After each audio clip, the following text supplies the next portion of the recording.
Evo jedne knjige koje se nisam radovala. Ostala mi je u lošem sjećanju još iz škole i iz raznih razloga.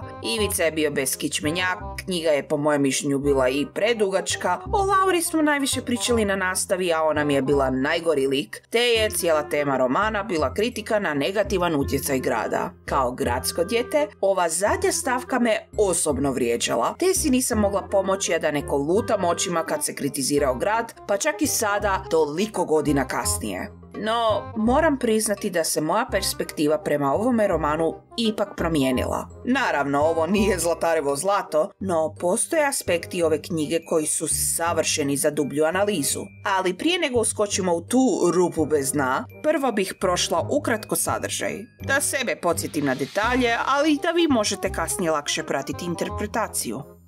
Roman u registraturi je tehnički priča o životu Ivice Kičmanovića, od njegovog djetinjstva do, spoiler, smrti. Ivica je živio u siromašnoj obitelji na jednom brijegu na selu. Bio je sin muzikaša Jože Kičmanovića, koji je bio vrlo ugodna i zabavna osoba, dok ga se nije prozvalo Zgubidanom. I Ivica je tako živio sretno u obiteljskom domu, ljuteći se ponekad na susjeda kanonika s drugog brijega, sve dok jednog dana nije došao učitelj iz grada.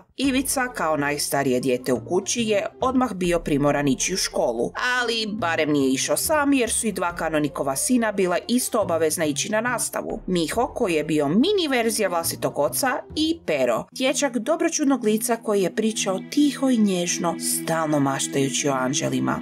Siguran znak da će dugo poživjeti.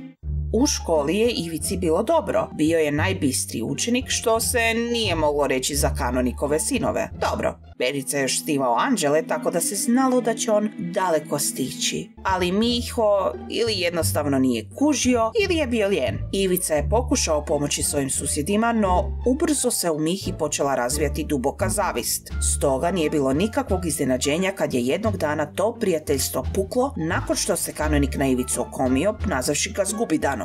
Ali možda je bilo i najbolje da se sve tako svršilo, jer do završetka školovanja Pero je umro. Wow, koji šok!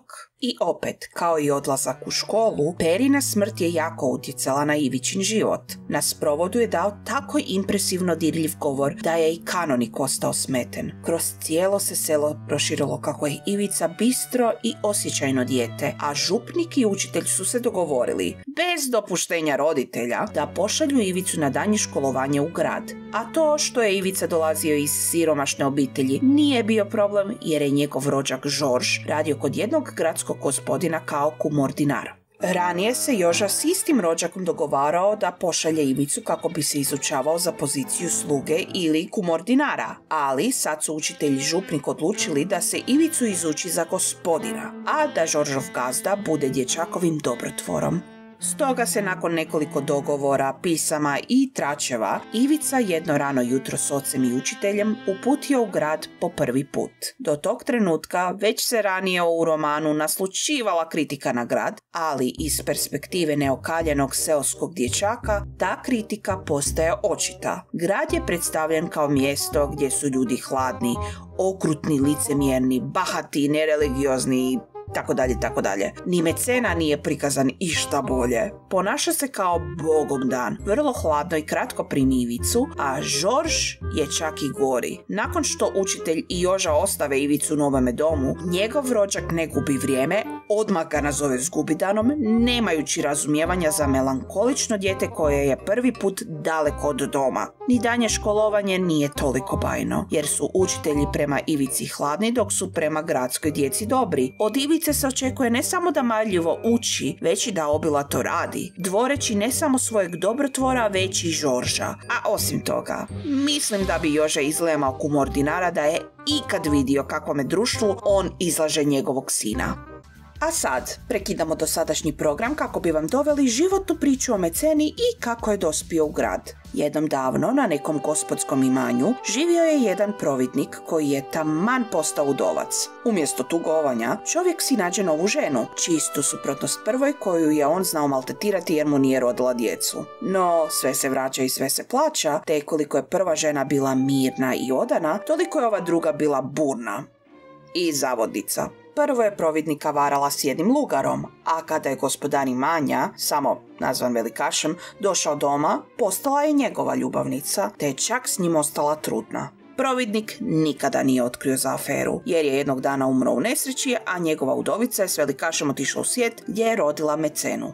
Mladić je do 25. ostao bez oba roditelja, te mu je proradila majčina krv i počeo je živjeti razmetnim i grešnim životom, sve dok nije spiskao sav imetak. Nakon toga se vratio na imanje, ali ni tamo nije obuzdao svoju prirodu, pogotovo što je u obližnjem selu živjela vrlo prekrasna seljanka koju su s miljem svi nazivali Gizdavom vilom Doricom.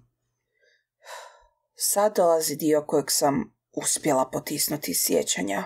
Još je ekstra traumatičan nakon čitanja Zlatarevog zlata, jer Gizdava vila Dorica po mnogo čemu asocira na Doru Krupićevu i iako ima više osobnosti od Čenojine junakinje, to samo čini cijelu njenu priču još tragičnijom i strašnijom. Prije nego nastavim, želim vas upozoriti da je riječ o seksualnom nasilju. Dakle, Gizdavoj vili ni jedna druga djevojka nije bila ravna u ljepoti, te zato ni ne začuđuje da su mnogi muškarci i mladići žudili za njom. Mecena je bio jedan od njih, ali isto i njegov sluga Crni Jakov, koji je osmislio savršen plan da se on i njegov gospodar dočepaju Dore. Platio je lopovu Mikuli da lažno svjedoči protiv Matea, Dorinog muža, a panduri su bili očito daleki rođaci Zlatara Krupića, jer su odmah povjerovali riječima poznatog lopova i lažljivca te uhapsili Matu. Doru je to rastužilo, no onda se odmah pored nje stvorio Jakov, nudeći joj pomoć od svojeg gospodara. Međutim, Dora nije Dora, tako da je zamolila jednog starca da ode s njom na imanje, da zajedno razgovaraju s mladim gospodarom. Stoga se ti kao čitatelj osjećaš još gore kad Jakov uspije pritjerati Doru da sama ode u Meceninu odaju, dok pokvareni sluga lukavo odvuče starca što dalje od gospodareve sobe, te ga i napije, osiguravši da Dorin pratitelj ne čuje njezino opiranje i silovanje. I tako bih jako željela reći da ovdje prestaje Dorina patnja, ali bih onda lagala. Ujutro, kad je sva iznemogla i snuždena napokon napustila Meceninu sobu, Jakov ju je zgrabio i odvukao, a kako je jadnica već provela cijelu noć boreći se, više nije imala snage braniti se od novog napastovanja. Dotle su panduri Matu napokon pustili doma, a kad je on otkrio što se dogodilo, poludio je od tuge, bijesa i osvete, te je zapalio kuću i odjurio u šumu. Dora je dotle planirala izgorjeti u kući, no onaj isti starac koji ju je iznevjerio odluči ju ovaj put spasiti. Na kraju je učinio više štete, jer je Dora zauvijek bila unakažena. U požaru je izgorjela njezina prekrasna kosa, a dio lica je dirnuo u žarenu gredu, tako da se na jednom obrazu lice rastopilo do kosti, te je izgubila i jedno oko. Jedino što daje malo utjehe je to što sva tri zločinca budu krvavo kažnjena. Prvi na redu je Mikula, koji je Mateu sve priznao, nakon čega mu je Mateo odsjekao ruku i objesio ga. Drugi je bio Jakov, ali za njega se Mate morao načekati. No, kao što Klingonci kažu, osveta je jelo najbolje servirano hladno, tako se kasnije, puno kasnije, Mate napokon dočepao Jakova i zadavio ga vlastitim oružjem, iako ga je ljigavac prije toga uspio upucati u želudac, tako da su oboje poginuli. A Mecena, po mojem mišljenju, čak dobije najbolju kaznu, jer je dolazila u valovima, a svaka je postajala gora od prijašnje. Do drugih ćemo valova kasnije doći, ali prvi se dogodio kad ga je Dora po glasu prepoznala na nekome slavlju, te ga pred zapanjenom masom napala i izgrebla. Taj događaj je toliko zgrozio Mecenu da je kao kukavica pobjegao s imanja u grad, gdje je i ostao. I to bi bilo to o Meceni, sad se vraćamo u uobičajenom programu. Radnja skoči u budućnost kad je Ivici 19 godina, taman kad dolazi drugi centralni lik ovog romana, Laura. I sad ide drugi val kazne. S obzirom da dolazi cura u kuću, mecena se suočava sa stvarnošću da je debeli starac koji nije previše pametan ni obrazovan, a u kući se nalazi prekrasan, pametan mladi student. Pa zato prijeti Ivici. Takne li njegovu rođakinju, može se pozdraviti od danjeg školovanja i doma. Naravno da Ivica tu prijetnju ozbiljno shvati, pogotovo kada otkrije tko je bio odgovoran za meceninu paranoju, pa na dan Laurinog dolaska odbija izaći iz družinske sobe. Ali kada padne noć, probudi mu se želja da ju ipak jednom vidi, te se očulja do njezinih vrata i pokuca, nakon čega se sakrije. Nažalost za Ivicu, umjesto Laure, na vratima se pojavi mecena. Ali na Ivičinu sreću, starac očito nije vidio više tako savršeno, te se Ivica uspije neprimjetno vratiti nazad u družinsku sobu. Ali, barem je sad Ivici bilo jasno zašto se mecena osjeća ugroženim. Pogotovo što se Laura i Ivica počnu slagati kao med i mlijeko. Doduše, prva dva susreta i nisu bila toliko bajna, no u njima se prvi put vidi Laurina dvolična priroda. Ali bez obzira na sindrom Jekylla i Hyda, Laura se toliko zbliži sa studentom da mu ispriča svoju životnu priču. Živjela je sretno i imućno s ocem i bakom, no jednog su dana iz nepoznatih razloga ostali bez novaca te su se preselili u siromašnu četvrt gdje se baka oprostila s Laurom i napustila ju zauvijek. Umjesto nje, Laura je dobila kao guvernantu svoju kućevlasnicu i njezinog sina Ferkonju. Ferkonja je bio prava mala mustra, vrlo ružan, slijep na lijevo oko, zbog čega je dobio nadimak Ćorovac ili Ćorko. Bio je bezobrazan prema Lauri, pokrao je sve srebrne gumbe, te ju kasnije krivio kad ih je prokockao. Ukratko, mali je bio neodgojeno bezobrazno derište kojeg je mama tetošila, a otac znao maltetirati. No, barem je Laura još uvijek imala svojeg dobrog oca kao sigurnost. Ne, čovjek je umro drugi dan nakon što su se smjestili u novoj kući, tako da je Laura tehnički postala sestra Ferkonji.